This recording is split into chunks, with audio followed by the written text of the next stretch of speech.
Calculator మన జీవితంలో ఒక ముఖ్యమైన భాగంగా మారింది.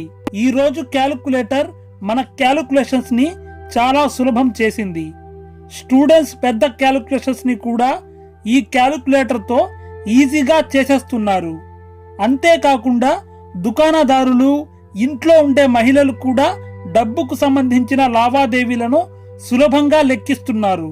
క్యాలిక్యులేటర్ ఉపయోగం ఎక్కువగా ఉండడం వల్ల ఈ రోజు మనం యూజ్ చేస్తున్న స్మార్ట్ ఫోన్, కంప్యూటర్లలో కూడా క్యాలిక్యులేటర్ అందుబాటులో ఉంది. పూర్వం క్యాలిక్యులేటర్ లేని రోజుల్లో పెద్ద పెద్ద లెక్కలను చేయడానికి చాలా సమయం పట్టేది. కానీ ఇప్పుడు మాత్రం ఒక చిటికెలో ఎంత పెద్ద లెక్క అయినా క్యాలిక్యులేటర్ తో ఈజీగా చేయగలుగుతున్నాము. ఇంతలా మన జీవితంలో ఒక భాగమైన క్యాలిక్యులేటర్ ని ఎవరు కనుగొన్నారో తెలుసా? అసలు క్యాలిక్యులేటర్ హిస్టరీ ఏమిటో తెలుసా? క్యాలిక్యులేటర్ గురించి మీకు తెలియని కొన్ని ఇంట్రెస్టింగ్ ఫ్యాక్ట్స్ గురించి ఈ ఎపిసోడ్ లో కంప్లీట్ గా తెలుసుకుందాం. క్యాలిక్యులేటర్ ఒక చిన్న పోర్టబుల్ ఎలక్ట్రానిక్ డివైస్. దీంతో లెక్కలను లెక్కించడం, తీసివేయడం, విభజించడం, అలాగే ఆర్థికపరమైన లావాదేవీల కోసం ఉపయోగిస్తారు. ఈ క్యాలిక్యులేటర్ తో ఎంత పెద్ద కష్టమైన లెక్కను సైతం నిమిషాల్లో చేసేయవచ్చు. క్యాలిక్యులేటర్ గణిత గణనాలను, అనేక ప్రశ్నలను పరిష్కరించడంలో ఎంతగానో యూజ్ అవుతుంది. క్యాలిక్యులేటర్ అవసరం ఎక్కువగా ఉండడం వల్ల ప్రస్తుతం మనం యూజ్ చేస్తున్న మొబైల్ ఫోన్, కంప్యూటర్లలోనూ అందుబాటులో ఉన్నాయి. ఇవే కాకుండా మార్కెట్లో చాలా డిజిటల్ క్యాలిక్యులేటర్లు కూడా అందుబాటులో ఉన్నాయి. వీటిలో కొన్ని సెల్ బ్యాటరీతో, కొన్ని సోలార్ పవర్ తో రన్ అవుతాయి. పూర్వం లెక్కలను లెక్కించడం కోసం చేతి వేళ్లను, కాలి వేళ్లను ఉపయోగించేవారు. కానీ పెద్ద లెక్కలను వేయడానికి మాత్రం చాలా కష్టం అయ్యేది. ఈ సమస్యను పరిష్కరించడం కోసం చాలా ప్రయోగాలు చేయడం మొదలు పెట్టారు.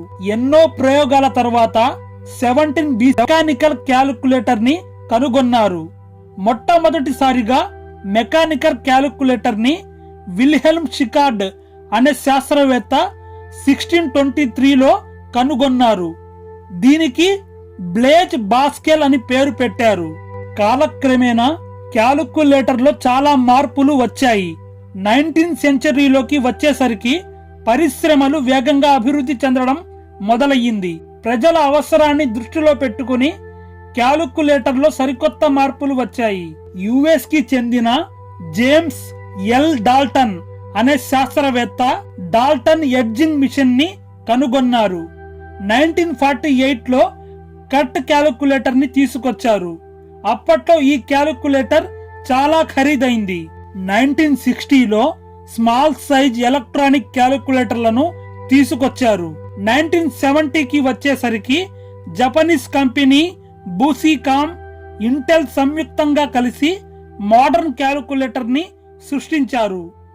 ఈ మోడర్న్ ఏజ్ క్యాలిక్యులేటర్ తో కష్టమైన క్యాలిక్యులేషన్స్ ని కూడా ఈజీగా లెక్కించవచ్చు. మోడర్న్ క్యాలిక్యులేటర్ రాకముందు సుమారు 32,000 సంవత్సరాల క్రితం ప్రజలు క్యాలిక్యులేషన్స్ కోసం ఇషాంగో అనే ఎముకలను ఉపయోగించారు.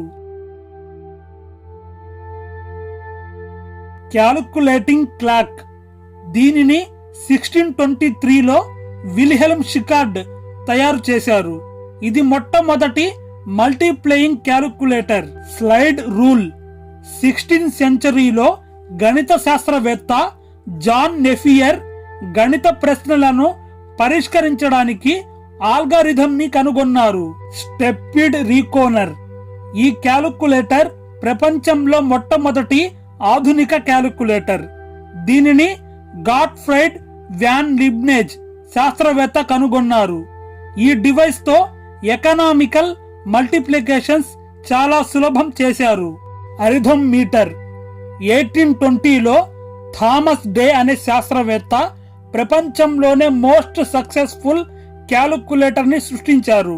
ఈ క్యాలిక్యులేటర్ ని 1851-19 మధ్య కాలంలో ఎక్కువగా ఉపయోగించారు. దీని సహాయంతో తీసివేయడం, గుణించడం, విభజించడం, లెక్కించడం అన్ని చేయవచ్చు. కెప్టోమీటర్. ఈ క్యాలిక్యులేటర్ 1887లో కనుగొనడం జరిగింది.